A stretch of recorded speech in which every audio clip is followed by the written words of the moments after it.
Well, good day ladies and gentlemen, welcome back to the channel. Revving in the background is today's car for the Tokyo 600. It comes in at PP of 599.85. We had the choice of taking this to a certain level as much as we could with 600 PP and letting it go at the track, or we could take it past 600 PP, wind it back and see what the full power gives it. Well, this is a supercharged beast. It's the Viper GTS 13. And it's normally driven by Mr. Gentry in the race, and we overtake it once and it's the first car we lap. So the question of the day is, can it win the race? Let's take a look at the setup. So sports hards, fully customizable suspension, all default. Differential, fully customizable, all default. Downforce 73 on the front, 165 on the rear.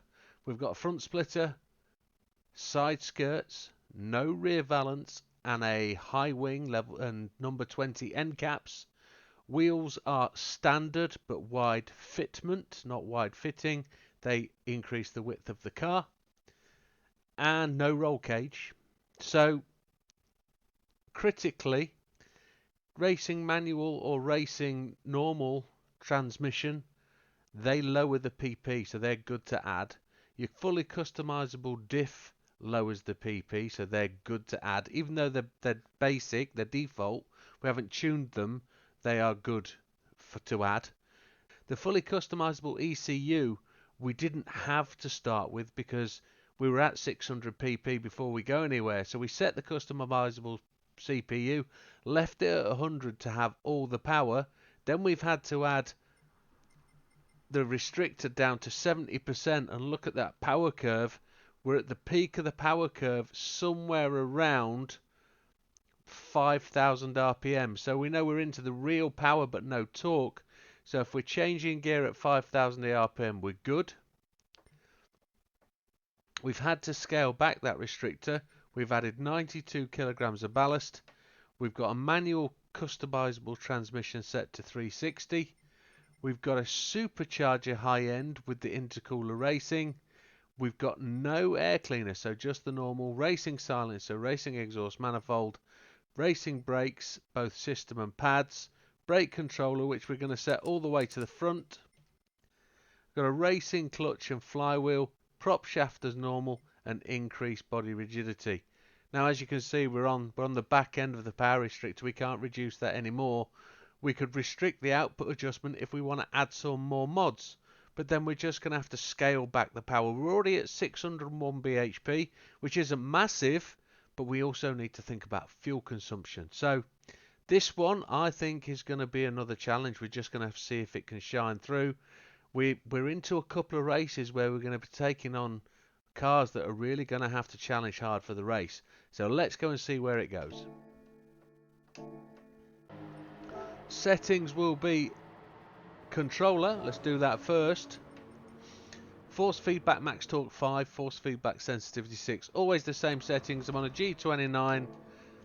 And let's have a look at the assists. So manual transmission, traction control 1, default ABS.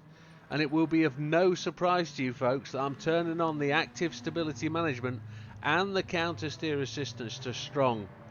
That's what makes this car drivable. Are we interested to see how well it can do? Let's have a go. Here we go then, folks. Going to cross the line. We've done a couple of laps of practice. You can see the ASM working, and there's the Viper GTS, driven by Mr. Gentry of Gentry and Sons Trucking, one would presume. For those of you that know, you'll know. Probably got nothing to do with him. However, here we are charging through the field past the Supra from one of the races we've done. We've got to do that WX, braking just after the 250. Up Mr. Blazan's right hand side.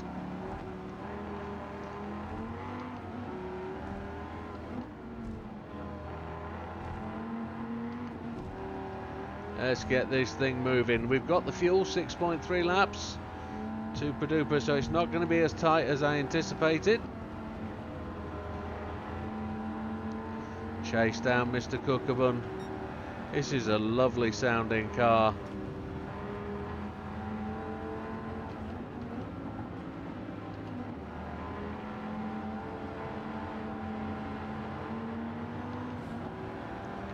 It's got the acceleration. It's going to be a big heavy tank.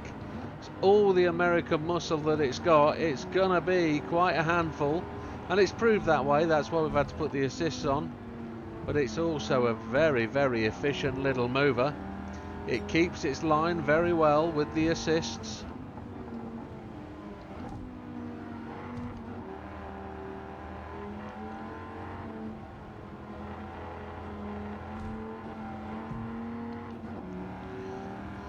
So we're in 4th place, 3.2 seconds behind Mr. Gallo. We can see him there.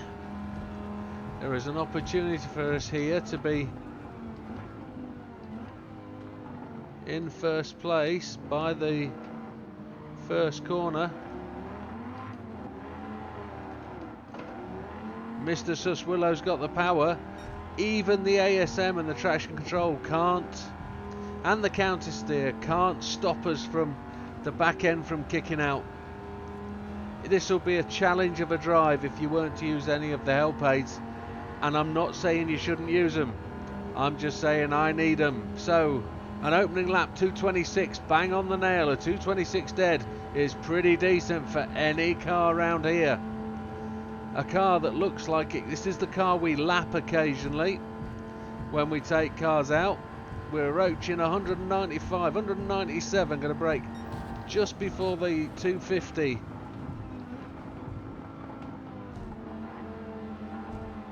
So Mr. Gallo has the fastest lap of the race, a 2:22.167. We're chasing down Mr. Hizal in the 22B, or is it the Type R?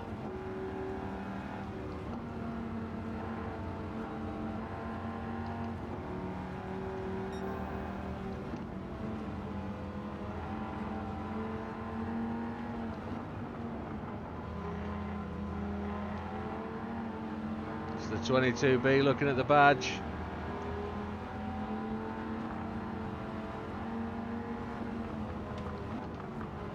We've just nuffed his back end.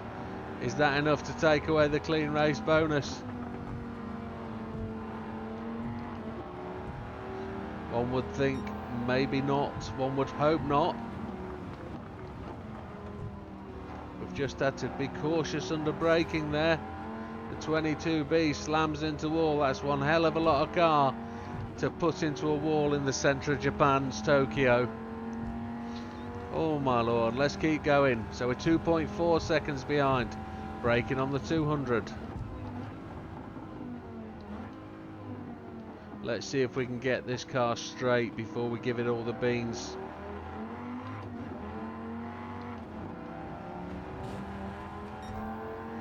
Eight seconds up, so that'll be a 2:14 if we cross the line as we are now.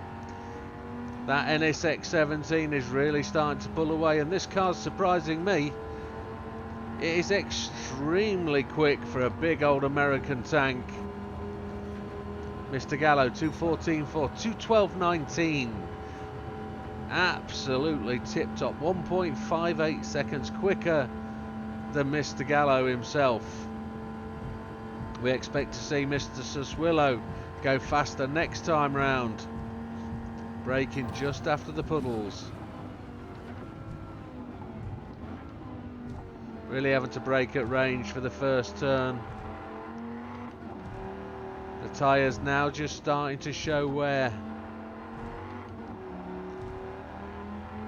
The track's just starting to show that dry line.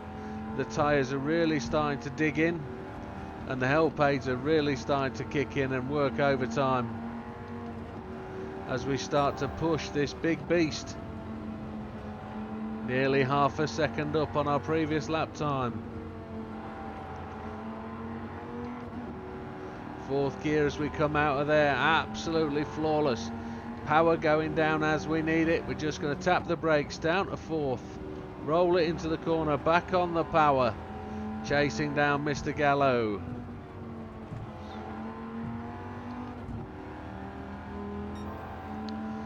.6 seconds faster.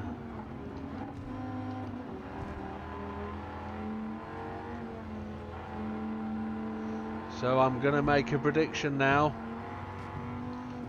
I'm expecting somewhere around 26:55 for the lap time, for the finish race time. I don't think it's going to be a 26:30, but it's going to be a decent car and it's going to be a decent win.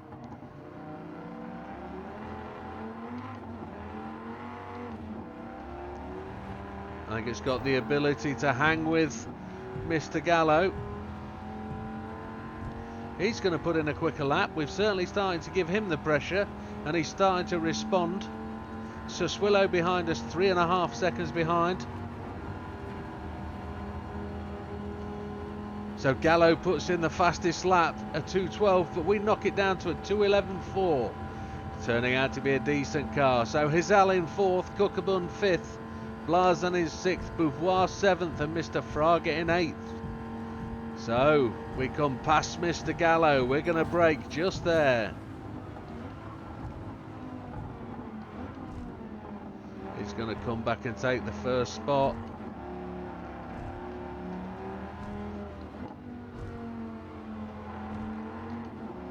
You can see the stability management cutting in, but why wouldn't you use them?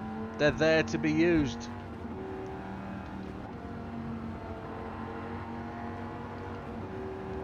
It's looking like a great race, this one.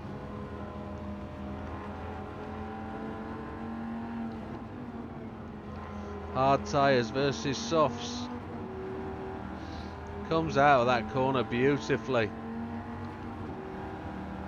Are we going to just try and put him in a hole? He slammed us, not the other way round.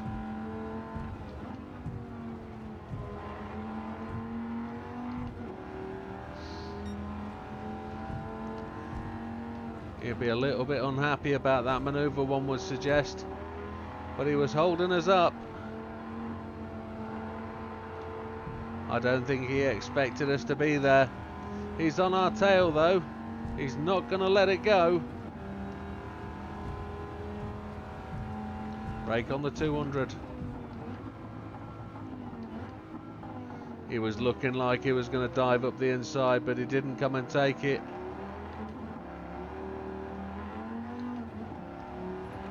Tyre wear's looking decent. We're a 10th up. Is this time for Mr. Gallo to sit in the sit stream and come past, or is he going to just hang back? Is he going to go to the pits? We're not. A 2:11.2, fastest lap of the race. Mr. Gallo is capable of 2:09s. He's just backed right off. 191 as we crested the hill. 98, 99, 200 and we brake on the 200. 200-mile-an-hour capable car as demonstrated on the streets of Tokyo.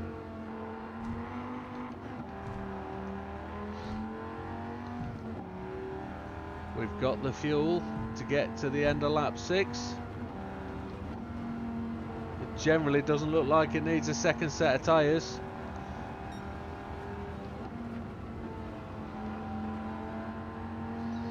It really is treating the tyres well.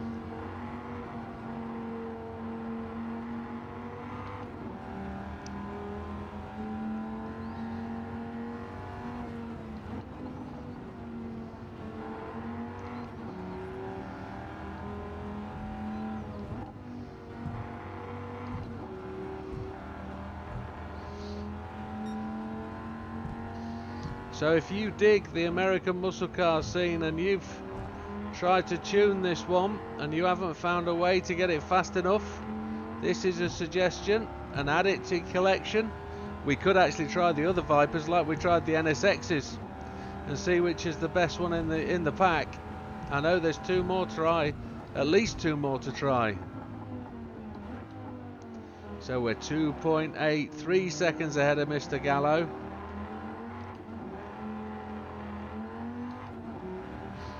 He's going to head to the pits. We're 10th down on fastest lap.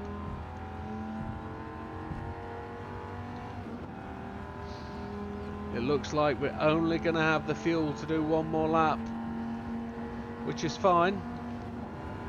We're happy to pit on lap 6. Mr. Gallo should go to the pits now. There he goes, he dives in. We're 4.8 seconds ahead. How far ahead are we of Suswillow? That will update very shortly. There we are, we're 11.2 seconds ahead.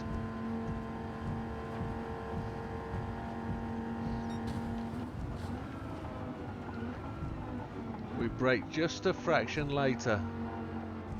Still got a red flag at the top of the screen. We tried to boot her there and the counter steer helped.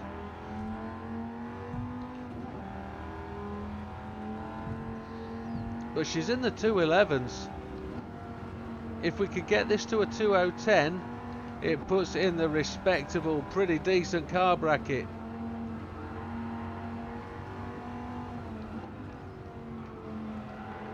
One that you can grind all day for fun.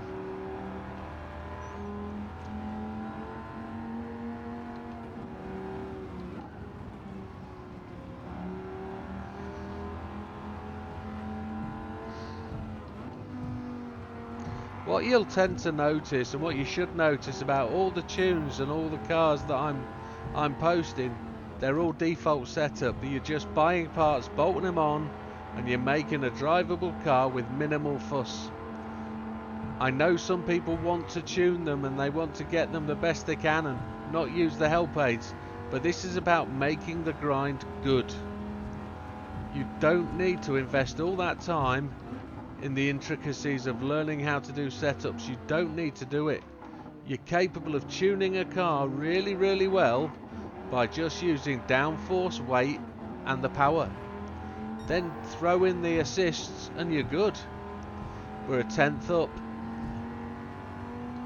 We're not going to be able to carry on though. I've got to pit this lap, I think. You know what? I'm actually going to go past. I'm going to give it a shot. This should give us the fastest lap, a 2:11.012.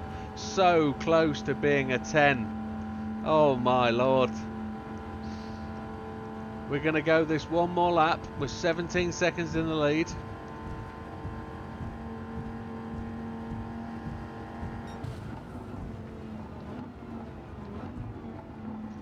Mr. Suswillow hasn't pitted. Just going to try and force this car to go the extra lap.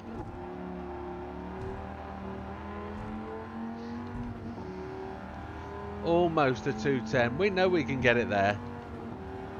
We'll do it in the next session. We've got the same amount of potential laps to do it. And it'll be lighter as well.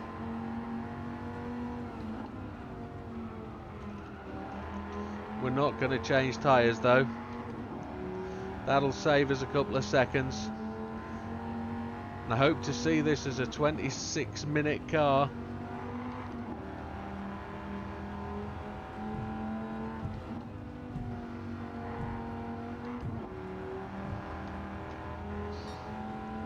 Time's slightly down, but we are short shifting a bit. We're saving the fuel just a smidge to get us to the pit lane. I was hoping this was going to be a 2:10 lap on the previous lap. 21 seconds in the lead.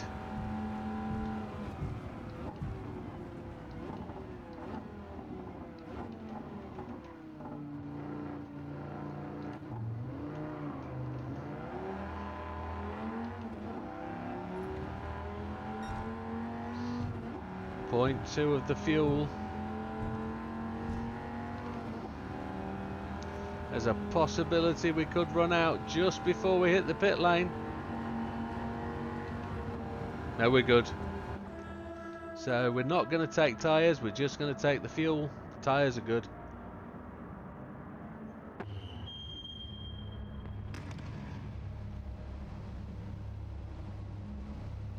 .2 laps we're looking for.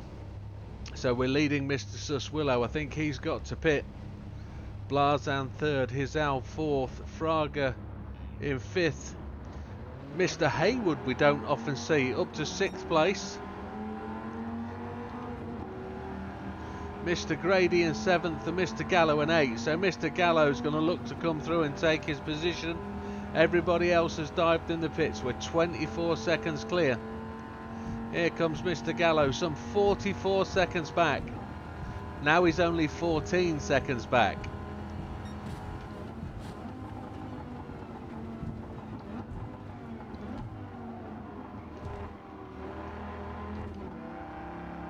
And he's catching us.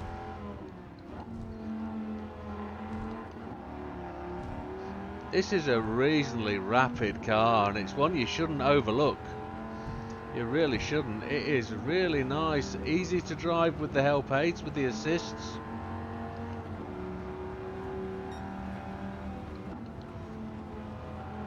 It's not mega drifty, it's controllable. It flows into this corner, turns in really well, accelerates out, the back end just leaves, but it keeps the traction, it keeps the power going down.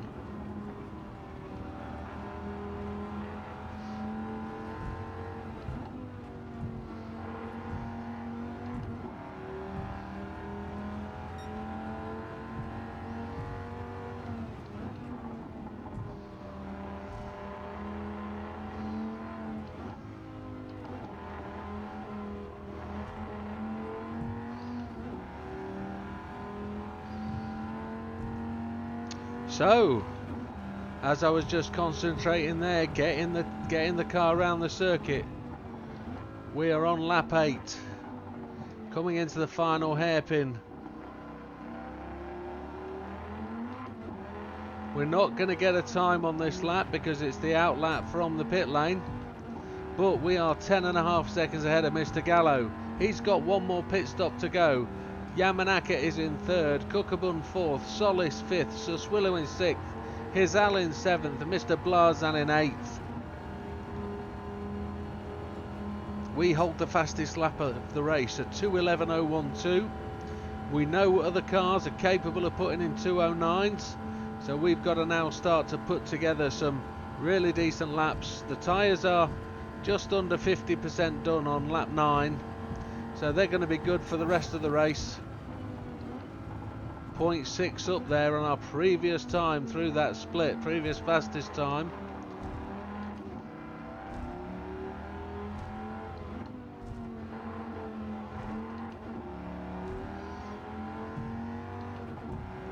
It'd be really nice to have telemetry that we could actually use to compare and see how we go, see how the racing line changes, see how far off the optimal line we are. I think that's something that GT7 misses and lacks. Something like Motec that we used to have back in the days of the early motor race, the early online race games. If anybody remembers the Motec software, you used to be able to plot where the car was on the track. You could see your braking point, you could see where you brake to, you see your gear change points. It was really, really helpful, and that's something I would look for and want from this, and they could potentially do it because they can do the replay. The replay contains all the detail. It would help me to massively improve how I drive, would be to see my lines, see how the lines vary each lap, see where I change gear, see how that adds up to a faster lap. It'd be tremendous. And I don't think it'd be that hard to implement, to be honest. You could take any replay and create the data.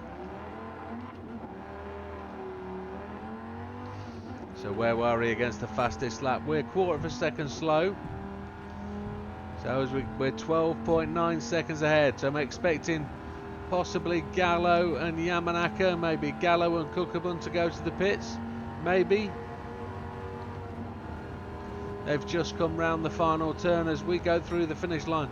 A 2:11.394 as Mr. Gallo puts in the fastest lap, the first 2:10 of the race. A 2:10.965. He's also gone to the pits. How is that possible? That he can set a time going into the pit lane? Or did he set that earlier and I've not seen it? Don't know.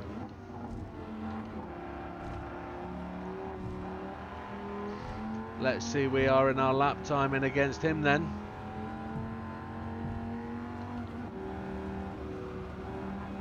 I would like to say that it seems possible to get a 2:10.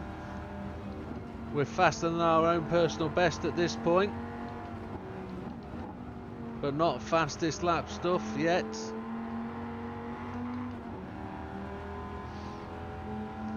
We'll know at the next split, which is 2 corners away.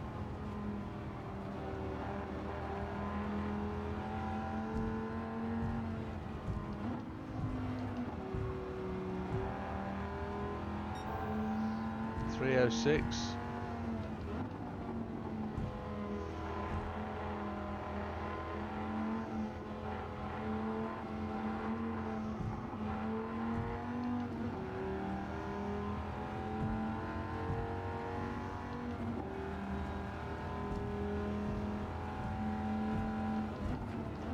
Breaking into the final corner. I don't think we're quick enough to take that fastest lap. Let's see what this final flag says. We're 0.8 of a second up against our personal best. Not entirely sure we're going to beat that 2:10 though. Let's see how we do. 7, 8, 9.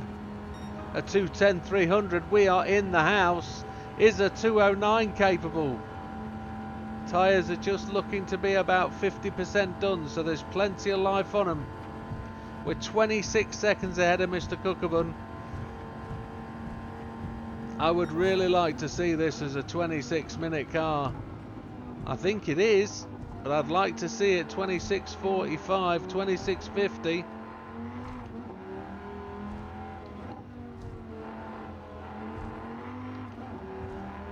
But it's very, very capable. It proves, and I've not said it yet, that every car in this race is capable of winning it. It's just whether you can get that clean race bonus, which is the critical thing here. The clean race bonus makes this the grinding track. Without that clean race bonus, it is pretty rubbish. You're only on 1 million credits an hour, and you need to get to 1.5 million purely to make it competitive, comparative to Le Mans,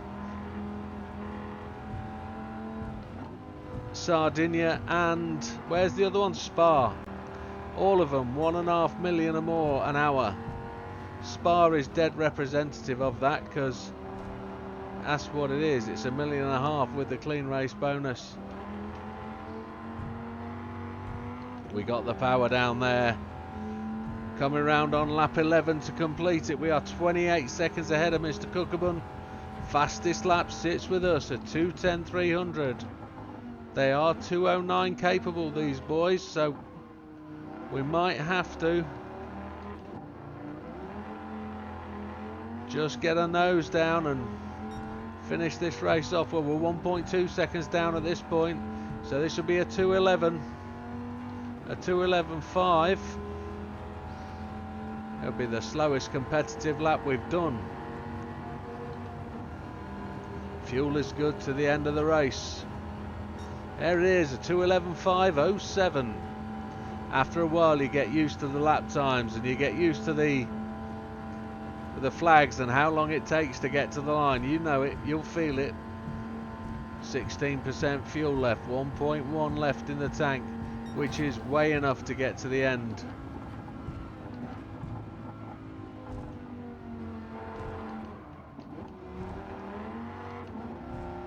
This thing shouts its way round the centre of Tokyo, doesn't it? Soaring the wheel to keep it under control. That'll be slow, but we're 30 seconds ahead of the rest of the pack.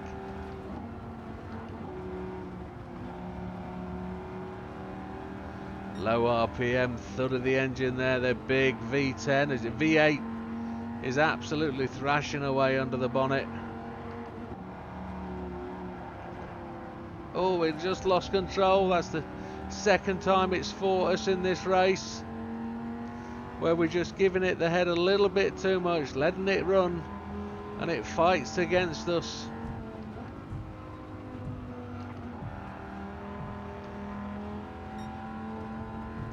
as we just clip the wall ever so fractionally with the front right of the car.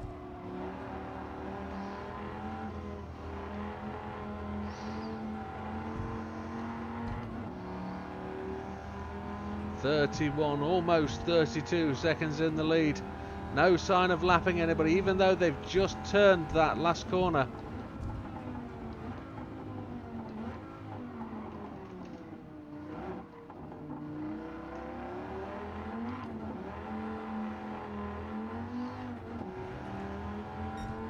Got 18 seconds to get to the line.